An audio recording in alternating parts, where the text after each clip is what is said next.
Hello, I'm Joby Taylor of UMBC's Shriver Center, and it's a pleasure to be here today with my guests, Brendan Walsh and Willa Bickham.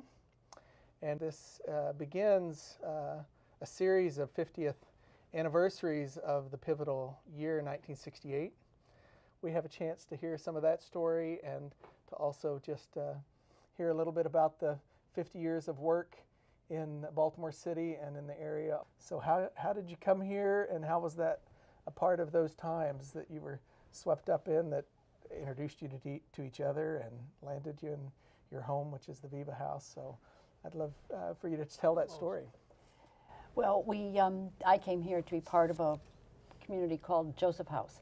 I had been a nun and left the convent because I wanted to be in a situation of living with the poor instead of my life was going to be teaching in suburban schools in Chicago. So I came here for that. And at the same time, Brendan came to work with Phil Berrigan in the same parish that I was in. So we were very involved in peace work, anti-war work, moved to the DC Catholic Worker, and it was there that we wed. I think we fell in love in Baltimore, wed 3 months later. And a 3-month courtship. A whole 3 months, yes. In those days, nobody did anything until they got married, so you got married quick. And so then when Catonsville was happening, the Baltimore 4 action was first down at the Customs House, the draft board actions, we came back to be the support committee, and then we founded Viva House at the same time. Brendan, what brought you? You came down from New York. Yeah, I had been in the seminary for New York City, and I had Phil's brother Dan taught me theology at Lemoyne College, and so I was in touch with him, and I said, "Do you know anything going on of real interest?" And he said, "Well, Phil's got something going in Baltimore," and indeed he did. So tell me a little more about the Catonsville Nine, and you mentioned the Baltimore 4, these local actions. What's your sense of how those came together in the larger anti-war movement and found, these small groups of folks who really weren't in danger of being drafted themselves? Well, that's the reason they did it, because why should we ask young people to risk going to jail if we didn't do something? In Baltimore, anyway, there wasn't as big a student movement going in '67 and '68. The movement in Baltimore seemed to come from older people. And in '67, when they organized the 4 people to go to the Customs House and pour blood on 1A files there. The first action. That was the first blood action, pouring. right. And that had both good effects and bad effects. People now saw the connection between the draft and Vietnam and blood. That this war was actually going nowhere at that time. And then that mushroomed into more people going to Catonsville and using napalm, which was being used in Vietnam, which is a particularly gruesome weapon because it's composed of something like gasoline and ivory flakes. What it does is when you get burned with napalm, you can't put it out. In other words, it burns through to the bone. So using napalm on the draft files was highly symbolic to show people what was going on in Vietnam as well. And they were the only copy of a person's draft record because there were no computers, there were no backups to these files. So once they burned the files in Catonsville, that was it. And we've met over the years a lot of different folks from Catonsville who said, guys that would say thank you, I didn't have to go. It was really true. I mean, they had these files, and with no backup, if they got destroyed, then the person whose record was there was not there anymore. So if you never re-reported and said, "Oh, you better sign me up again," right?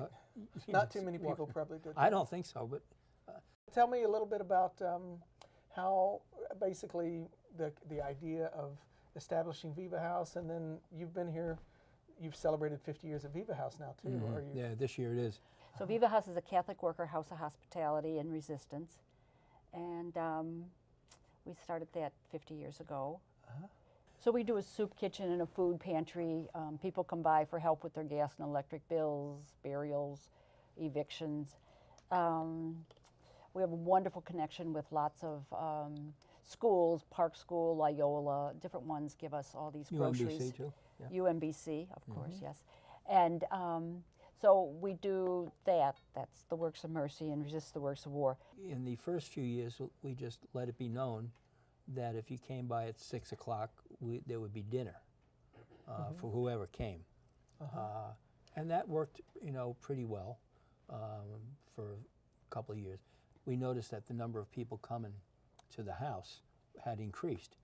So, and then we were also, a lot of draft resistors were staying with us. So we decided that maybe it'd be a good idea to get a storefront down by the Hollins Market. And for about 3 years, we did a soup kitchen 5 days a week at the Hollins, right across the street from the Hollins Market. And in those days, this would be, say, from 69 to, say, 75. The number of people that we would see wouldn't be great in number, but it would be mostly men, a lot of alcoholics or people who are disabled. Probably a lot of veterans. But not and some veterans too, and not a lot of families.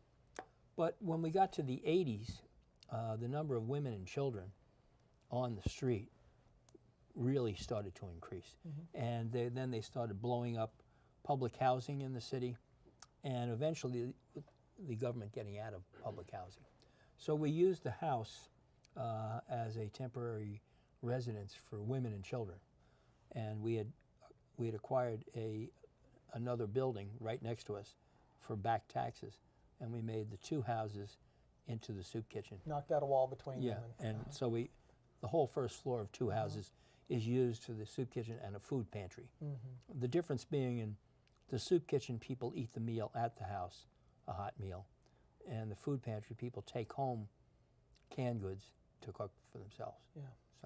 So, where do you draw upon personally for just to sustain your work, to have a sense of hope, even one that's critically informed? But like, how do you, you've been in this work for a good long time now. Well, I think Phil Berrigan's quote about hope is where he used to tell us that hope is where your ass is. You got to place yourself somewhere. So you put yourself in this place, and the people that we see coming in for meals are real human beings. And right now, there's no work for them. They've become what you call expendable labor. We just don't need you. And that wasn't the way it was when we started in '68. We'd get up in the morning and people were on their way to work. They weren't making great money, but they were living a life. So when those things collapsed and there was no more work, and they closed down places like Bethlehem Steel, that would put 40,000 people out of work. Well, let me just ask you about the 50th then, or this anniversary coming up. I mean, in some ways it's a looking back, but I'm really looking forward to trying to bring stories and voices together to kind of raise discussion and awareness. So. And we look forward to coming to the campus for some of these celebrations. Yeah, so glad you'll be here. Yeah. Well, we're going to wrap up, but I want to really thank you for coming in. Oh, yeah, it's a pleasure to hear your stories and talk to you. And it's good to see a studio like this. Yeah, right. Thanks again. Yeah, thank you.